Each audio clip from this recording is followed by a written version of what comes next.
Hey everybody, what's going on? Hoping all is well. I just wanted to give like a quick introduction into who I am. For those who don't know me, hi, my name is Jeremy. For those who do know that I'm very much into gaming. I've been into gaming my whole life. I game every day. I talk about it every day to the point where a lot of people I know are just like, all right, man, you need to just start a YouTube channel, just talk about it. And here I am. I just wanted to make this clear as well. This isn't my full-time job. I have a full-time career. I'm not trying to get money off this, get rich. This is 100% completely for fun whenever I have free time. With that out of the way, I would like to talk about next-gen consoles, PS5 versus the Xbox, and my thoughts and which console I'm leaning towards at launch. Okay, so one thing I don't like about both the consoles are they're both big as hell. Like, Xbox Series X is so damn thick and the PS5 is so tall to the point where I don't even think they're gonna fit in my entertainment stand, but I'll figure it out. But anyways, the look doesn't really matter. What matters to me most are the games, the console capabilities, and the services, right?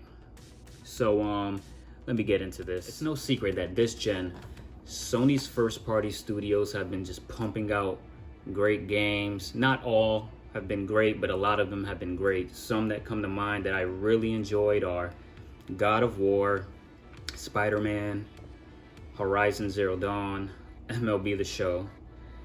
And Xbox has put out some great games as well, such as, of course, the Halo, Forza, Gears. But, a lot of the games they didn't release in a finished state, such as Sea of Thieves, where it felt very bare bones, but it turned out to be great down the line. And games like State of Decay 2, which very buggy, and they improved upon it, but I still don't enjoy that game. However, I feel like they've both delivered on some pretty good gaming experiences. Xbox more on the multiplayer side, whereas Sony is more on the single player experience. And I personally enjoy games with a great single player and multiplayer portion. One that I can enjoy with my friends locally or online and my family. So in that instance, I would give that to Xbox. However, those Sony first party games that I mentioned, like God of War, is so damn good. It's so beautiful. The combat is so satisfying. The story is so good, and it's just, you can't get that experience on an Xbox. It's just that good. I believe it won Game of the Year, I think 2018, and it went up against like Red Dead Redemption 2, and I 100% agree that God of War should have won, which it did. Now, moving on to the upcoming next-gen console. After watching both Sony's and Xbox first-party game shows this year, I feel neither have really made me want to buy their console over the other. I feel like there were some games that I was interested in. Let's start off with Sony. They had some good games. I guess Ratchet and Clank, I'm not into that game. I tried it. It's good, but it's just not for me. But the games that I were mainly interested in, Miles Morales and Horizon 2, which they didn't show gameplay for.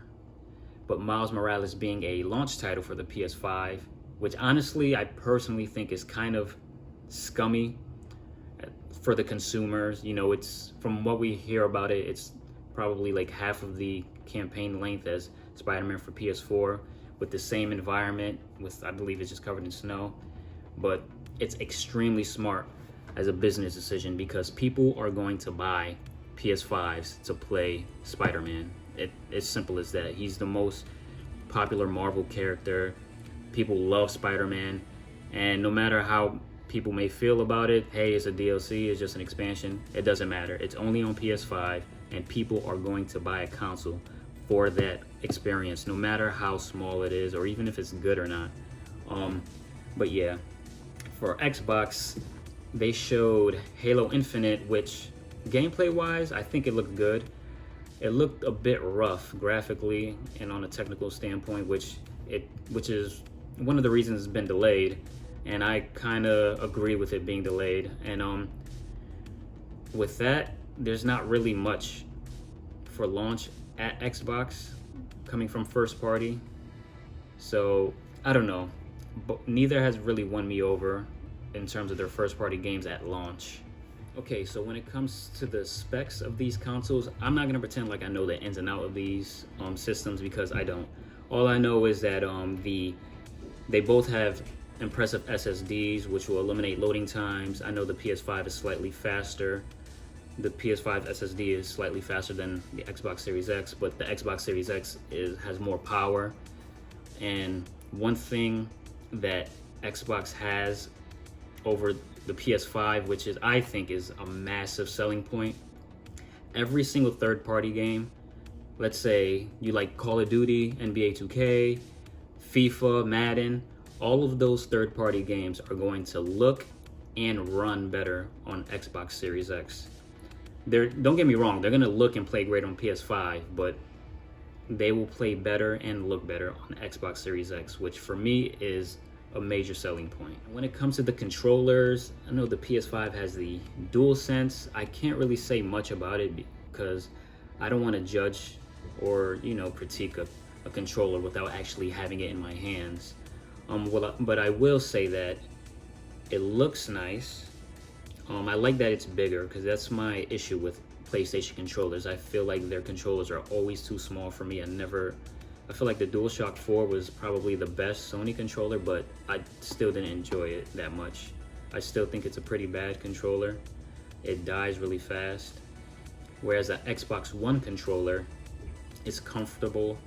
The Xbox Series X looks very similar to the Xbox One. And what I do like is that all of your current gen controllers, Xbox One, they are compatible with the new system. So you don't need to go out and buy a bunch of new controllers to play with your friends. If you already have them, just bring it on to your Xbox Series X and you can all play.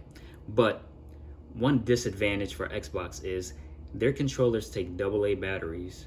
So you would need to keep buying AA batteries or buy a rechargeable battery pack, which I have, which sucks, honestly. I feel like it wouldn't be as bad if they included the rechargeable battery pack with each controller, but they don't, so that sucks. And I feel like that's an advantage for Sony. But again, I can't really compare controllers without actually holding and using the DualSense. And I know it has like impressive tech in like adaptive triggers, haptic feedback, and stuff like that, but still, I just want to know how it feels when I play. In terms of services, I was a member of PS Now for a bit. This was a while ago, and I didn't enjoy it. It was just a bad experience for me. It was mainly streaming. I think this was before you can like download the games, and honestly, I know they changed it a bit, but I feel like I have no incentive to go back and try it. Whereas Game Pass Ultimate, $15 a month, all of Xbox's first-party games, your Halo, your Gears 5, your Forzas, Avowed, or Fable, whenever that comes out, the day it releases, you will have it in Game Pass for $15 a month. I think that is the best. It's a fact. This is the best deal in gaming, hands down. And they're adding xCloud at no additional cost, which will allow you to stream your favorite video games, your favorite Game Pass video games on your Android devices. So it sucks for us Apple users. I know they're going through a whole thing with that, but I'm hoping they find a way to bring xCloud to iOS, because I would love to game on my iPhone or my iPad, whenever my kids are taking up the TVs in the house. So yeah. So after discussing all of that, which console I'm leaning more towards is, it doesn't really matter that much for me because I'm buying both, regardless, because I love gaming. But at launch, I'm leaning more towards the Xbox Series X, just because of I like how comfortable the controller is. Game Pass is just a steal. The services like Xbox Live Gold is great, and I will get a PS5 down the line, but not at launch. I just want to wait till they get more games that I'm interested in, like Horizon. They have like a new God of War 2. What I'm sure they are. Well, this won't be God of War 2. This will be 5. But yeah. So yeah, I'm going to get the Xbox Series X Well, if I can, because I'm pretty sure both of these consoles are going to be sold out. Okay, and with that out of the way, I want to know what you guys think. Are you going to get the Series X? Are you getting the PS5? Are you just going to stick to your current consoles? Are you just PC master race? What games are you looking forward to? Please let me know in the comment section below. Please don't forget to like and subscribe, and I'm looking forward to talking to you guys later. Peace.